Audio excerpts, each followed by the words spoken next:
راجل قوي راجل. فعاليات يوم الفرح، اليوم اللي قبل الفرح.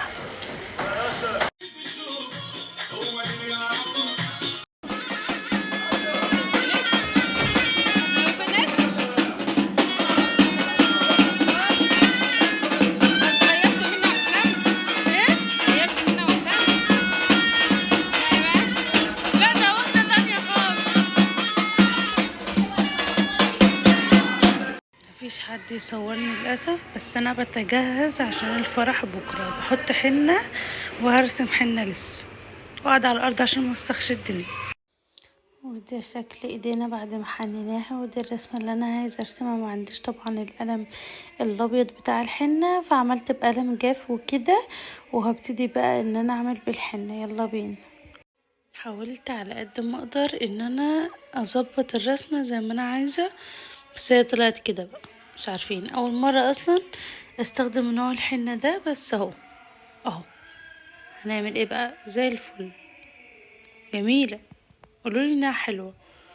وده شكل الحنة بعد ما عملناه. تقريبا عايزة اتقل على الفراغات ديت، مش عارفة، او خلاها كلها غامقة، مش عارفة. بس يلا بينا بقى نشوف هنعمل السكين كير. يلا بقى نبدأ تنظيف البشرة بتاعتنا واخر تجهيزاتنا للفرح بكرة. الفرح بكرة، وتوقعوا كده انا هلبس ايه. هو لون موجود في الأوضة ده، لون موجود في الأوضة ده. توقعوا بقى. غسلت وشي اول حاجة، وهعمل طبعا بالتونر على طول، بغض النظر عن الشقة الكوشة. التونر ده عندي بقاله كتير جدا جدا جدا، عشان قبل ما اجيبه كان عندي لسه واحد تاني بس الحجم اصغر بصراحة. اول حاجة هعمله بالتونر. بعد عايزة اوريكم بس منظر البشرة قبل وبعد. شايفين اصلا هتلاحظوا ان انا هفتح درجة او درجتين. يعني شوفوا منديل مليان ايه صفار. اهم حتت بحب اعملها واللي بتطلع بلاوي.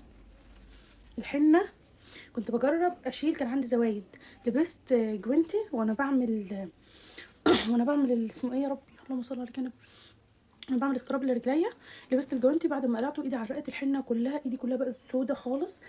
سودا سواد فحمي بطريقه مش طبيعيه. وقعدت زعلت قوي، فكنت سالت حد على موضوع الحنه. ان ازاي انا مش عارفه انا غاسله ازاي وده طالع من وشي. يعني انا غاسله وشي وده كله طالع زي شايفين المنظر. من امبارح عمال يطلع لي حبوب كده فسافيس فسافيس، عشان عندي فرح. المهم يا جماعه، الحنه وسخت ايدي كتير قوي قوي قوي. وبوظت ايدي كلها والرسمه كلها باظت وما اعرفش ايه. كان في واحده قالت لي اما تحبي تشيلي زوايد الحنه حطي عليها معجون اسنان وافضلي دعكيها شويه وبعدين اغسلي ايدك. وده الحل اللي وصلنا له، اللي الرسمه كلها خفت. ان شاء الله اما اخلص هحاول ان انا اعيد على الحنه دي تاني عشان ارسمها قبل ما نروح ان شاء الله الفرح باذن الله. هحاول اخلص كده عشان وانا رايحه الفرح تبقى شكلها لطيف وخفيف. اهو انا ده منديل تاني اصفر والله العظيم. شايفين دي من دي اهو. مش عارفه الاضاءه هنا، عايزه اعليها لكم شويه. بعد ما مسحنا وشنا كويس بالتونر او بالميك اب ريموفر او بماء المسحه على حسب ما انتوا بتحبوا تقولوا عليها ايه. هنجيب السكراب بتاعي حبيبي حبيبي حبيبي، ما استغناش عنه ابدا، والناس كلها بتسكر فيه وكل الناس بعمل لهم منه بيبقوا هيموتوا عليه وكده. يعني تحفه. بيسلخ وشي في الاول، بس عايزه اقول لكم ان التسليخ ده بيخليكي زي تطوز البيبي كده. هدعك بقى في دواير كتيره، مبحبش احط كتير. كل ده عشان نبقى كيكه، عايزين نبقى كيكه في الفرح. طبعا انا منضفه وشي من اي شعر وبر فيه او اي شعر تاني طويل او حاجه. علشان التنظيف يبقى له نتيجه، الواحد لازم تنضف وشها الاول وبعد كده تعمله، بس مش في نفس اليوم. انا منضفه وشي امبارح. هفضل افرك فيه شويه حلوين بقى كده وارجع لكم تاني. طبعا واضح الفرق، ناعم جدا. حبيت اجيلكم ببلتي، وشي ناعم جدا جدا جدا، مش قادره اوصف لكم ازاي يعني. وافتح زي ما انتم شايفين الماسك ده على طول بيحمر لي دي كده ودي بحمر انا. ومش انا بس، اي حد بحطه يقول لي حرقتي لي وشي وما اعرفش ايه. ما اشوف بقى في الاخر النتيجه تبقى طبعا مش بحرق يعني، عشان صنفره بنشيل الجلد الميت في الوش. ماما لازم ننشف كويس. اهم حاجه ما تكحتوش وشكم، طبطبوا على وشكم، عاملوه معامله البيبي الصغنطوط. اوكي خلاص. وشي حاسه سخن احط ماسك التفتيح بتاعي بقى ده، ماسك الفحم عشان نفتح البشره كده، عشان نبقى بننور. عايزه اقول لكم انا مسكت العيله كلها وسلفاتي وكله، عملتهم كل ده امبارح. قلت لهم بصوا كانت السهره صباحي بس حرفيا مبسوطين واللمه حلوه والله يا جماعه. بيت العيله حلو بناسه وباهله ومعامله طيبه، حاجات كتير. تقولي لي انت طلعتوا ست، انا طلعتوا ست لظروف ما، بس حقيقي اللمه حلوه والفرحه حلوه، وربنا يديم علينا والفرح يا رب ويديم عليكم وعلى الجميع. انا عماله بعيط بس ماشي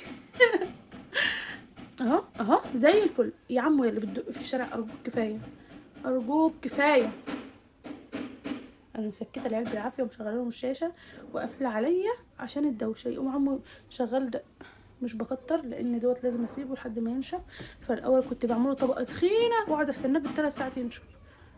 دلوقتي قعدت اتعلمت بعمله طبقه رقيقه. بصوا انا حاسه دلوقتي بحراره، انا ببص في المرايه حاسه دلوقتي بحراره، مش عارفه اقعد اقول لكم البتاع.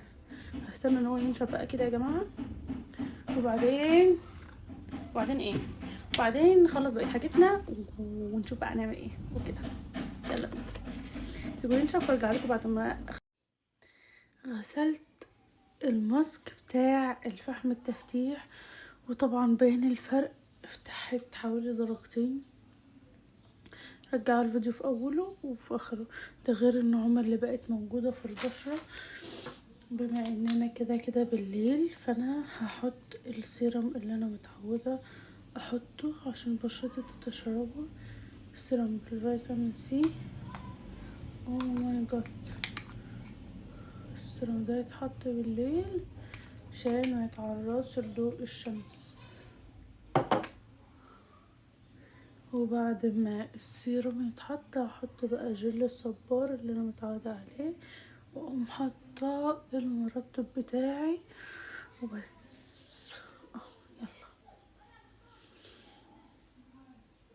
يلا لازم تعملوا مساج للبشره كده يا جماعه، وانتوا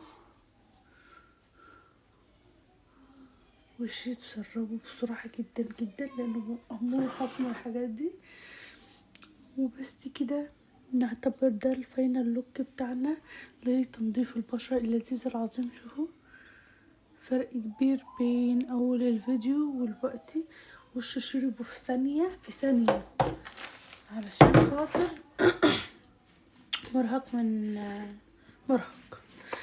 من ماسكات. تبقى جل الصبار بما انه تشرب. مش عارفة، انا كان في مخيلتي ان انا نفسي اروح اعمل ميك اب، بس بصراحة مش هقدر ان انا اروح اعمل ميك اب. فكان عايزة اجيب لاشز اركبها واركب ضوافر، بس حسام هيقعد يزعق شوية حلوين، فلسه مش عارفين هنعمل ايه. تستنونا بقى الفيديو بتاع بكرة، ان الفيديو بتاع بكرة في مفاجآت حلوة قوي، مفاجآت حلوة ان شاء الله يعني تعجبكم. متحمسه جدا ان انا اوريكم الفستان. جل الصبار بقى هو اللي على طول بياخد وقت، وشي حرفيا بيلمع وبيزيق. لسه نحط المرتب بتاعنا وبس كده يكون الفيديو بتاعنا. لسه في حاجه بسيطه هنعملها واقول لكم باي. هي قدامنا اهو، يا بلكونات ويا حركات هأجرها لكم عندك يعني النور بتاع عمر نور الشارع كلها على فكره بقى. ودي من اخر الحاجات اللي هنعملها النهارده. هنعمل باديكير لرجلينا. حطينا ميه كده لان انا مش معايا السكراب هنا، نسيته في الشقه، فحطيت ميه وفيها شويه ملح وشويه خل وكعب الغزال اللي هو ده، ملكوش دعوه بالخس اللي على المطبخ ده. يلا بينا. عايزه اقول لكم ان الميه بتغلي ونسيت اقول لكم ان انا حنيت ضوافر رجلي. وبعد ما خلصنا بقى ضفينا النور كده وحطيت رجلي في اكياس بلاستيك، وبعد ما دهنتها بفازلين وكعب الغزال ده ولبست الشراب. تصبحوا على خير، اشوفكم بكره ان شاء الله.